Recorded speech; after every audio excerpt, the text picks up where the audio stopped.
All right. Hello and welcome to Tuesday of week 3. I'm going to go through this whole lesson with you guys so that we understand what we're doing. I can kind of explain things a little bit. So let's get started.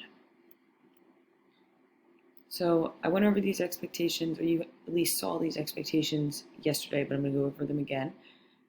You're expected to complete all of the must-do work. If you complete the can-do work, it will make up for a missing assignment for the third quarter. The can-dos will be labeled either writing or reading, which determines which grade it's going towards. So now some of them will be one assignment that has a writing and a reading component so that it makes up for both. So for today and for pretty much everything that we'll be doing for the next month or so, you have the guided notes, which are going to be completed every day. Those are going to be like the stop and jot things that we usually do in class, where you're going to record your answers in the guided notes. Those are 10 points every day, so that's a total of 50 points. And then every single day there will be a must-do assignment. One of them is going to be the guided notes, and then there's going to be an assignment at the end of each lesson, which is going to be 100 points total with 20 points per day. And then the can-do assignments, as I said, are going to count as makeup, reading, and writing grades. So I don't know if you got to use this yesterday, but there is going to be a live questions sheet. So this question sheet is going to be shared with this assignment, and you're just going to type in questions as you are doing your work, and I will be here to answer them as you type them in. So you'll get very quick answers to your questions.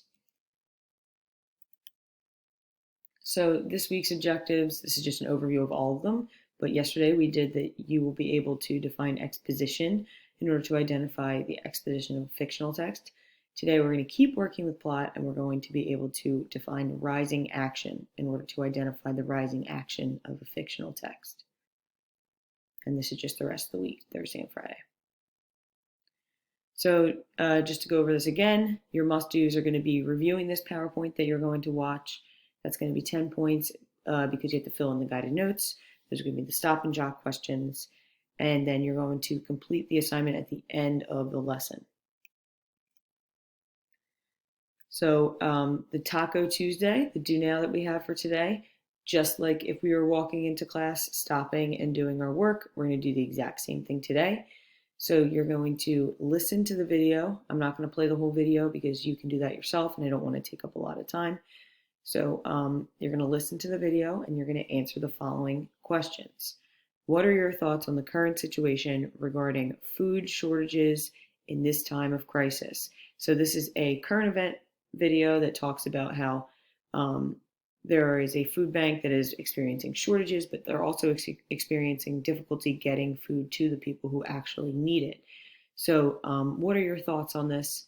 And then I'm going to give you an opportunity to kind of think about what you could do or what you could think about as a solution. So what possible solution do you think could be implemented during this time to make the distribution of food more successful? Okay, so while you're watching, think of these questions, and then after you watch, you can answer them on the guided notes. So the guided notes look like this. So you're going to answer your Taco Tuesday right here. Then in the next slide, it's going to give the objective and essential questions for today. So you're going to write down the objective, and you're going to write down the essential questions exactly how you see them right here.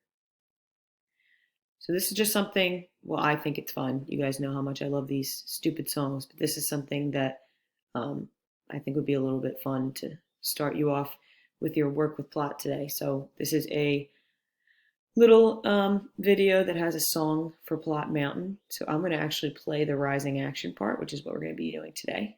So here we go. They look like, why should we care? And the setting is the place where they be. What exactly do the characters see on their way to Plot Mountain? At the start of Plot Mountain, you're gonna have to go up.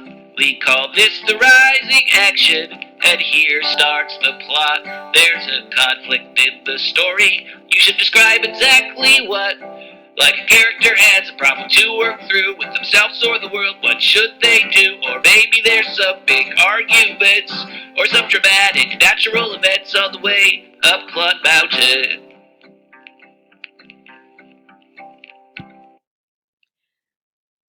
Good song, right? I know. So, next. This is a quick stop and jot. You're going to record your answers to this stop and jot right here. So here's the question, same exact question that's written here. You're going to record your answer by typing it in. Look, you can do this and type it in. All right?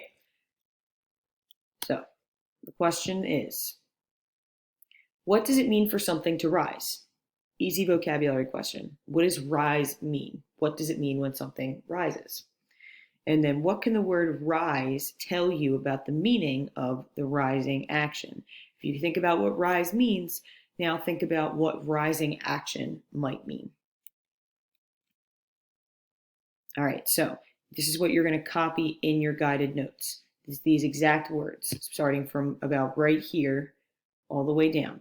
I know a lot of you are just going to copy and paste it, but you can also type it, which is going to help you remember it. So you're going to type it in this part that says rising action definition. Okay, so you're going to type it in there. Here's what you're going to type. The rising action contains all parts of the story before the climax that lead up to the big moment of the story. So as you're going up, you get your exposition, which is going to tell you all of the little details that you need to know about the story.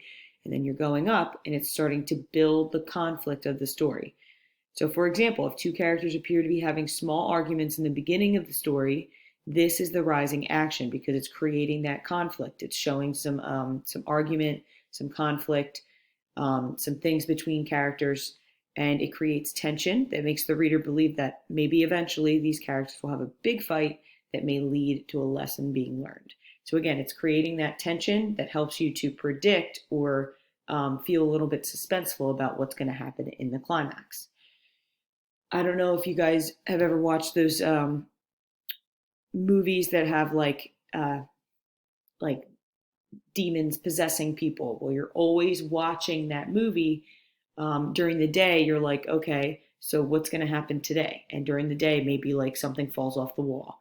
And now you're like, okay, so I'm sitting here waiting for the big moment where everything's going to come to a head and everything's going to explode, kind of thing. So the rising action is meant to build that suspense so that you are waiting at the edge of your seat for that big moment in the climax to happen. So this is another video clip. So I don't know if you've ever seen Inside Out, but in this movie, it's about emotions and how they kind of interact with each other within one specific character whose name is Riley. Riley is I'm not sure exactly how old she is, but she is a child. So Riley just moved and she is trying really hard to stay positive about it, but she's also really, really sad. So this part is the rising action, which starts to lead to things going wrong. So the rising action is part of the story that leads up to the climax or major moment in the story. In the video clip, the character Riley, which is the little girl, not these characters here, becomes very upset as she just moved and she misses her old home. She has had a hard time after moving, but this part of the story is the first time she shows negative emotion because she's been trying to stay really positive. So now this is a question you're going to answer in your guided notes. Right here.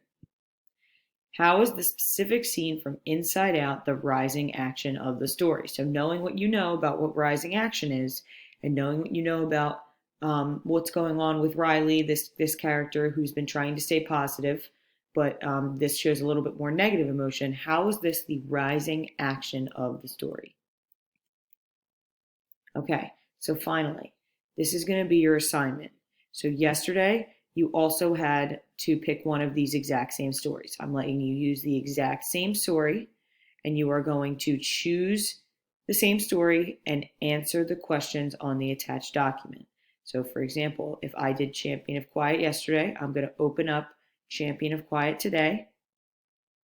I'm going to have it be read aloud to me again. I would have to sign in for that, so I'm not going to do that right now, but I would have it be read aloud to me again, because yesterday you should have had it read aloud to you. And then I'm going to go to this question sheet and I'm going to answer these questions. What happens during the rising action of your chosen story? Why do you think that this specific part is the rising action? Remember things like creating tension, building conflict, leading up to the big moment. Why do you think this is the rising action? And then what do you predict will happen in the climax? Now, you've already read this story, so you should have an idea of what the big moment is. But regardless, just make a prediction. Think about what you think is the climax right now, so that tomorrow, when we look at climax, you have a really good idea of what you're supposed to be looking at. Okay.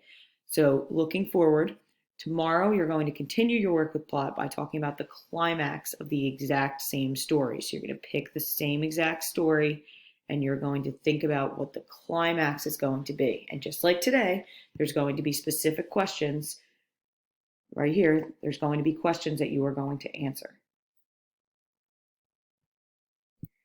All right, so that is it for today. But what I'm going to ask is that you please use the live question sheet. I noticed that none of you used it yesterday.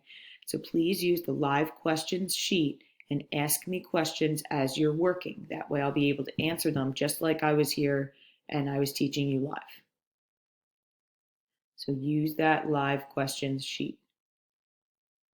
All right, so if you have questions, use that. You can also comment on Classroom if you feel like doing that. But that live question sheet has only been shared with you and the other 5 pull-out classmates that you guys have, okay?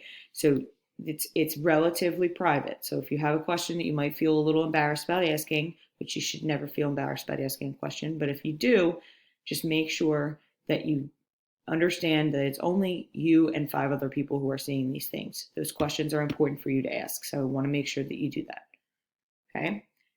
So good luck, have a good day, and try your best. That's all I care about for today.